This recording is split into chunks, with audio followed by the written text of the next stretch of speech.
A quiet corner of U.S. trade policy has vanished overnight, and the ripple effects will reach nearly every online shopper.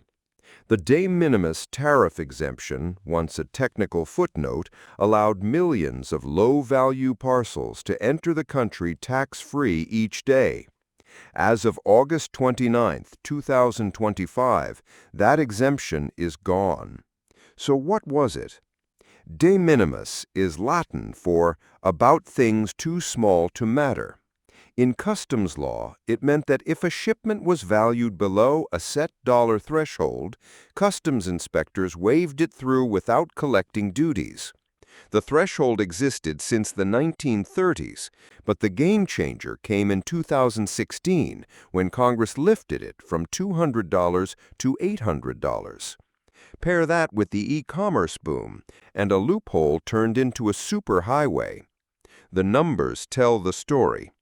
De minimis parcels jumped from 134 million in 2015 to more than 1.36 billion in 2024, over 4 million packages a day.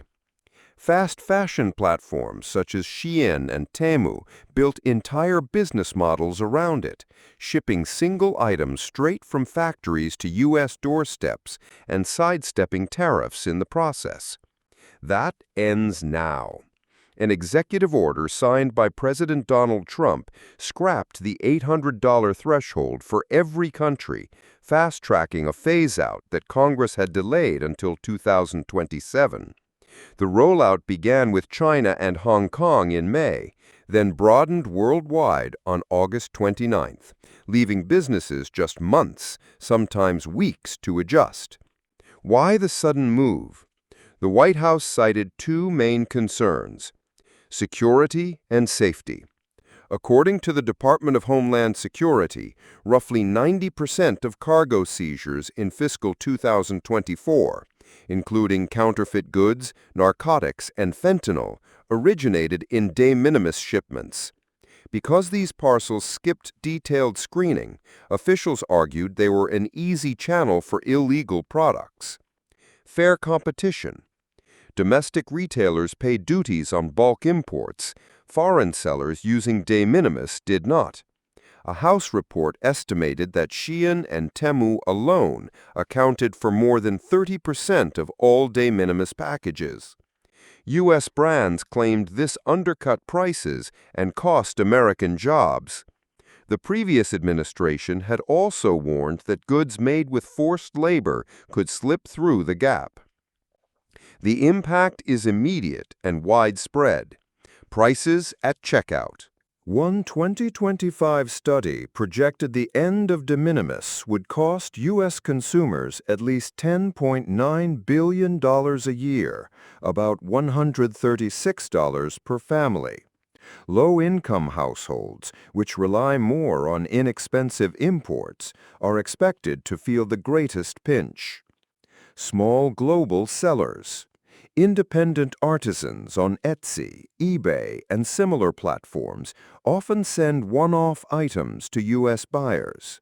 Many have already paused American orders while they figure out how to collect and remit tariffs.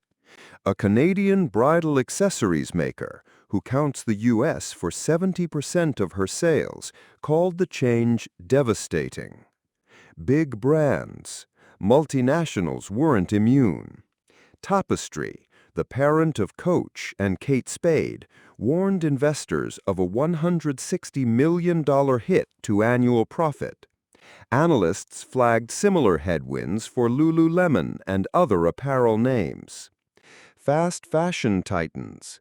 When the rule ended for China in May, Shein and Temu hiked prices and saw U.S. daily active users drop. Both are now racing to open American warehouses so they can import in bulk, clear customs once, and ship domestically. Logistics, too, are in flux. Postal services in several countries temporarily halted U.S. shipments to reprogram systems for tariff collection, creating what some freight executives called pandemonium. In the short term, that chaos could benefit big-box retailers like Amazon and Walmart, whose vast U.S. distribution networks already handled taxed bulk imports. For policymakers, the end of de minimis is framed as closing a loophole. For businesses and consumers, it is a fundamental rewrite of cross-border commerce. Goods that once sailed through customs unexamined will now face the same duties and paperwork as any other import. Prices will adjust, supply chains will reroute, and the online shopping experience many Americans take for granted will evolve in real time. In other words, a rule most people had never heard of just changed how 1 billion packages move around the planet, and we're all about to feel it. The Trump administration is moving to open more roads in America's national forests, an action that could reshape tens of millions of acres of mostly untouched land. To do it, officials want to scrap the roadless area conservation rule, a safeguard that has limited road building and logging for nearly a quarter century. First, a quick rewind. In 2001, after years of public debate and 1.6 million comments, the Clinton administration adopted the roadless rule. It set aside roughly 60 million acres, about 30% of all national forest land, as roadless areas. In these landscapes, most new roads and commercial logging are off-limits, primarily to protect wildlife habitat, keep drinking water sources clean for about 60 million people, and preserve remote places for recreation. The U.S. Department of Agriculture now wants those restrictions gone. If the rule is repealed, nearly 59 million acres would lose their special status. The administration calls the policy burdensome and one-size-fits-all, and says new roads are essential for what it labels active forest management. Here's the core of their argument. Wildfire prevention. Forest Service Chief Tom Schultz says many forests are dangerously overstocked with dense, drought-stressed trees. Roads, he argues, let crews reach overgrown areas to thin vegetation and create fuel breaks. About 28 million acres of existing roadless land are classified as high or very high wildfire risk. Rural economies. Officials contend that the ban constrains timber, mining, and energy projects that once supported small towns. Lifting it, they say, would create jobs and let local forest managers tailor decisions to local needs. Opposition is fierce. Environmental groups call the move the largest rollback of conservation protections in U.S. history and challenge the wildfire logic. Research shows most wildfires start near roads because people ignite them by accident or otherwise. So while fires in remote roadless terrain can burn more acreage, opponents argue that more roads will simply invite more ignitions. They also warn of broader fallout. Habitat loss for more than 220 species listed under the Endangered Species Act that rely on these intact forests. Erosion and pollution in headwaters that feed major rivers and supply municipal drinking water. Fragmented ecosystems, which make it easier for invasive species to spread. There's a financial angle, too. The Forest Service already maintains over 380,000 miles of roads and faces billions of dollars in deferred repairs. Critics say taxpayers would inherit even larger bills for new construction and the environmental damage that comes with it. The roadless rule itself has led a turbulent political life, toggling with changes in the White House. It was adopted in 2001, weakened during President Trump's first term, and reinstated by the Biden administration in 2023. Now the current administration's push to repeal it yet again places the issue back in the spotlight. A principal flashpoint is the Tongass National Forest in Alaska, the nation's largest, where timber interests have long pressed for exemptions. State-specific rules for Colorado and Idaho would remain in place. What happens next?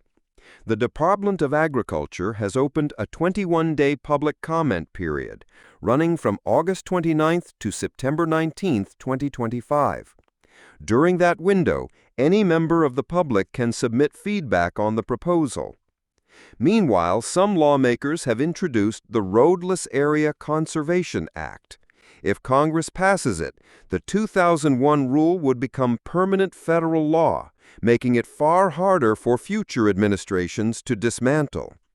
The stakes are enormous. Nearly 60 million acres of wild forest, hundreds of communities that border them, and a national debate over how or whether America should keep one of its last big swaths of wilderness road-free. Over the coming months, lawmakers, agencies, and citizens will decide whether these lands stay mostly untouched or open up to a very different future. In Washington state, as a massive wildfire rages, a different kind of firestorm has been ignited. This one wasn't started by a spark in the forest, but by an encounter between federal agents and the very people trying to put the flames out. Today, we're explaining the story of two wildland firefighters arrested by U.S. Border Patrol while on duty, an incident that has drawn fierce condemnation from state and national leaders. To understand what happened, we first need to go to the Olympic Peninsula in Washington. For nearly 2 months, the Bear Gulch Fire has been burning through the Olympic National Forest. As of this week, it has consumed almost 9,000 acres, making it the largest active wildfire in the state. Crews from across the region have been working tirelessly to contain the blaze, which remains a significant threat. It was against this backdrop of smoke and emergency that a confrontation unfolded. On Wednesday, August 27th, 2 contract firefighting crews, totaling 44 people, were at a staging area near Lake Cushman. They were preparing for another grueling day on the fire lines. But instead of heading toward the flames, they were met by federal agents. According to witnesses, the agents lined up all 44 firefighters and began checking their identification. The operation was swift. 2 of the firefighters were taken into custody. Fellow crew members reported they were not allowed to film the encounter or even say goodbye to their colleagues. The remaining 42 firefighters were then escorted off federal land, their work on the Bear Gulch fire abruptly finished. So why were federal immigration agents arresting firefighters during a major wildfire? According to a statement from U.S. Customs and Border Protection, or CBP, their agents were there at the request of another federal agency, the Bureau of Land Management, also known as the BLM. The CBP stated this was part of a multi-agency criminal investigation, not into the firefighters themselves, but into the 2 private companies they worked for, Table Rock Forestry Incorporated and ASI Ardent Solutions Incorporated, both based in Oregon. The BLM has since terminated its contracts with these companies. Federal authorities confirmed that the 2 arrested firefighters were in the United States illegally and were detained on charges of illegal entry and re-entry. They also noted that one of the individuals had a prior removal order. The 2 men were taken to a Border Patrol station in Bellingham, Washington. The news of the arrests on Thursday set off an immediate and intense political backlash. Senator Patty Murray of Washington condemned the action, calling the Trump administration's immigration policy fundamentally sick. She described the detention of firefighters on the job as immoral as it is dangerous, and is demanding immediate answers from the administration. The outrage was echoed by Senator Ron Wyden of Oregon, as one of the arrested men is from his state. He called the operation an evil stunt by the administration that makes communities less safe. Washington's Governor, Bob Ferguson, also expressed deep concern, questioning why cruel immigration policies now extend to individuals fighting forest fires. And the state's Commissioner of Public Lands, Dave Upgrove, criticized the operation as crude and inhumane. For its part, the U.S. Border Patrol has defended its actions. The agency released a statement saying it steadfastly enforces the laws of the United States and unapologetically addresses violations of immigration law wherever they are encountered. The agency also maintains that its operation did not interfere with the overall firefighting efforts on the Bear Gulch fire. Within the firefighting community, the incident has caused shock and dismay. Dennis Lawson, the president of the Washington State Council of Firefighters, noted that losing any team member hurts their ability to serve the community. Firefighters who witnessed the arrests described feeling intimidated and shaken. One crew boss said they wished the operation had been handled more humanely. The situation has also raised serious legal questions. Innovation Law Lab, a nonprofit legal group, is representing one of the detained men. They stated that the firefighter was unlawfully detained and that, as of Thursday, they had been unable to locate him to provide legal counsel, which is his constitutional right. This incident leaves several critical questions unanswered. While federal officials say firefighting operations were not impacted, the removal of a 44-person crew from the state's largest active wildfire raises concerns about resource allocation in an emergency. The nature of the criminal investigation into the contracting firms also remains unclear. But the most significant question this raises is one of policy and priorities. The arrests have ignited a fierce debate about whether immigration enforcement should be carried out at the site of a natural disaster. It is a highly unusual practice that forces a direct conflict between two government mandates, protecting the country's borders and protecting its communities from immediate danger. As the Bear Gulch fire continues to burn, this incident has revealed a deep fault line in how those duties are carried out, leaving lawmakers, firefighters, and the public to grapple with the consequences.